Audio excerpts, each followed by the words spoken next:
तो कैसे हो आप लोग। आशा करती हूँ आप सब ठीक होंगे। निधि चैनल में आप सबका स्वागत है। और आज मैं आपको आमल की एकादशी महात्म्य सुनाने जा रही हूँ। और कथा को पूरा सुने और बीच में बिल्कुल ना छोड़े। और एकादशी का व्रत इस बार शुक्रवार को है और आप सभी से प्रार्थना है एकादशी का व्रत हमें अवश्य करना चाहिए। इससे हमें बहुत ज़्यादा पुण्य की प्राप्ति होती है और हमारे जन्म जन्मांतर के पाप नष्ट हो जाते हैं। और घर में हर एक प्राणी को एकादशी का व्रत करना चाहिए। अगर आप भूखे नहीं रह सकते तो 2 या 3 टाइम फलाहार करके व्रत करें और अन्न का त्याग करें। इससे हमें पुण्य की प्राप्ति हो। और अगर आप भूखा रह के व्रत रख सकते हैं तो सबसे ज़्यादा अच्छा है। अगर नहीं रहा जाता तो आप फलाहार करके और काला नमक काली मिर्च का उपयोग करके व्रत रखें और एकादशी के व्रत का पूरा फल मिलता है। और हमें एकादशी व्रत की कथा अवश्य सुननी चाहिए। तो आज मैं आपको आमल की एकादशी महात्म्य सुनाने जा रही हूँ। मांधाता जी बोले कि हे वशिष्ठ जी, यदि आप मुझ पर प्रसन्न हैं तो ऐसा व्रत की कथा कहो जिससे मेरा कल्याण हो। महर्षि वशिष्ठ जी बोले कि हे राजन, सब व्रतों से उत्तम और अंत में मोक्ष देने वाला आमल की एकादशी का वर्णन करता हूँ। यह फागुन माह शुक्ल पक्ष में होता है। इस व्रत के फल से समस्त पाप नष्ट हो जाते हैं। इस व्रत का पुण्य 1000 गोदान के फल के बराबर है। मैं आपसे एक पौराणिक कथा कहता हूँ, उसे ध्यानपूर्वक सुनो। एक वैदिक नामक नगर था। उस नगर में ब्राह्मण, वैश्य, क्षत्रिय, शूद्र चारों वर्ण के लोग आनंद पूर्वक रहते थे। नगर में सदैव वेद ध्वनि गूंजा करती थी। उस जगह पापी, दुराचारी, नास्तिक आदि कोई नहीं था। उस नगर में चैत्ररथ नामक चंद्रवंशी राजा राज्य करता था। वह महान विद्वान तथा धार्मिक था। उस राज्य में कोई भी दरिद्र तथा कंजूस नहीं था। उस राज्य के सब निवासी विष्णु भगत थे। वहाँ के निवासी वृद्ध से लेकर बालक तक प्रत्येक एकादशी का व्रत करते थे। एक समय फागुन मास के शुक्ल पक्ष की आमल नामक एकादशी आई।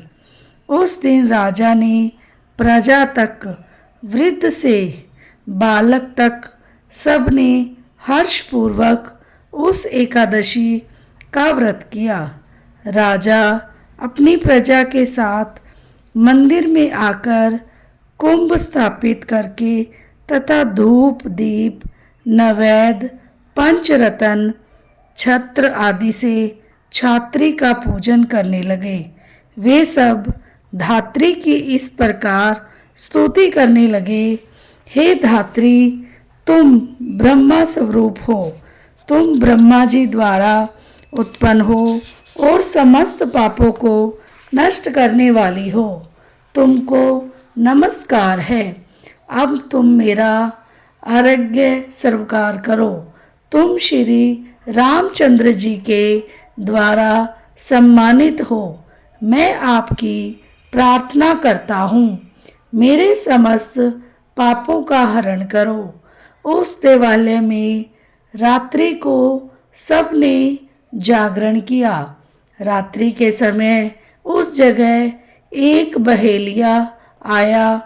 वह महापापी तथा दुराचारी था। उसने अपने कुटुंब का पालन वह जीव हिंसा करके करता था। वह भूख प्यास से अत्यंत व्याकुल था। वह कुछ भोजन की इच्छा से मंदिर के एक कोने में बैठ गया। उस जगह वह विष्णु भगवान की कथा तथा एकादशी महात्म्य सुनने लगा।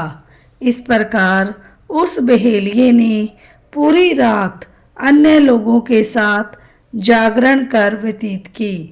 प्रातःकाल होते ही सभी लोग अपने अपने घर चले गए। इसी प्रकार वह बहेलिया भी अपने घर चला गया और भोजन किया। कुछ समय बीतने के पश्चात उस बहेलिये की मृत्यु हो गई और आमल की एकादशी के व्रत तथा जागरण के प्रभाव से उसने एक राजा के यहाँ जन्म लिया। उसका नाम बसुरथ रखा गया। बड़ा होने पर वह चतुरांगनी सेना सहित तथा धन धान्य से युक्त होकर 10 सहस्त्र ग्रामों का पालन पोषण करने लगा। वह तेज से सूर्य के समान, क्रांति में चंद्रमा के समान, वीरता में विष्णु भगवान के समान और क्षमा में पृथ्वी के समान था। वह अत्यंत धार्मिक, सत्यवादी, कर्मवीर और विष्णु भगत था। वह प्रजा का समान भाव से पालन करता था। दान देना उसका नित्य कर्तव्य था। एक दिन वह राजा शिकार खेलने के लिए गया। देवयोग से वन में वह रास्ता भूल गया और दिशा ज्ञान न होने के कारण उसी वन में वृक्ष के नीचे सोता रहा। उसी समय पहाड़ी डाकू वहां आए और राजा को अकेला देखकर उस पर मारो मारी का शब्द करके टूट पड़े। वह डाकू कहने लगे कि इस दुष्ट राजा ने हमारे माता पिता, पुत्र पौत्र आदि संबंधियों को मारा है तथा देश से निकाल दिया। अतः इसे अब अवश्य मारना चाहिए। ऐसा कहकर वे डाकू राजा को मारने लगे और उस पर अस्त्र शस्त्र का प्रहार करने लगे। उनके अस्त्र शस्त्र राजा के शरीर पर गिरते ही नष्ट हो जाते और राजा को पापों के समान प्रतीत होते थे। उन डाकुओं के अस्त्र शस्त्र उन पर उल्टा प्रहार करने लगे, जिससे वे मूर्छित हो गए। उस समय राजा के शरीर से एक दिव्य देवी प्रकट हुई। वह देवी अत्यंत सुंदर थी तथा सुंदर वस्त्रों तथा आभूषणों से अलंकृत थी। उसकी भ्रुकुटी टेढ़ी थी। उसकी आंखों से लाल लाल अग्नि निकल रही थी। वह समय दूसरे काल के समान प्रतीत होती थी। वह उन डाकुओं को मारने दौड़ी और समस्त डाकुओं को काल के गाल में पहुंचा दिया। जब राजा जगा तब इन डाकुओं को मरा हुआ देखकर सोचने लगा कि इन शत्रुओं को किसने मारा है, मेरा इस वन में कौन हितैषी है। जब वह राजा ऐसा विचार कर रहा था तब ही आकाशवाणी हुई, हे राजन, इस संसार में विष्णु भगवान के अतिरिक्त तेरी कौन रक्षा कर सकता है। इस आकाशवाणी को सुनकर राजा अपने नगर को वापस आ गया और सुखपूर्वक राज करने लगा। महर्षि वशिष्ठ जी बोले, हे राजन, यह सब आमलता एकादशी व्रत का प्रभाव था।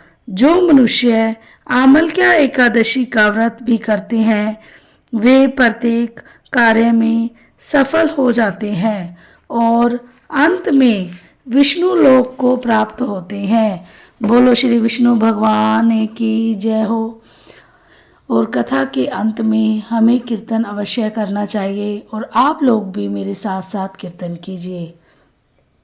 श्रीमन नारायण नारायण नारायण भजमन नारायण नारायण नारायण लक्ष्मी नारायण नारायण नारायण जपमन नारायण नारायण नारायण श्रीमन नारायण नारायण नारायण भजमन नारायण नारायण नारायण जपमन नारायण नारायण नारायण लक्ष्मी नारायण नारायण नारायण श्रीमन नारायण नारायण नारायण भजमन नारायण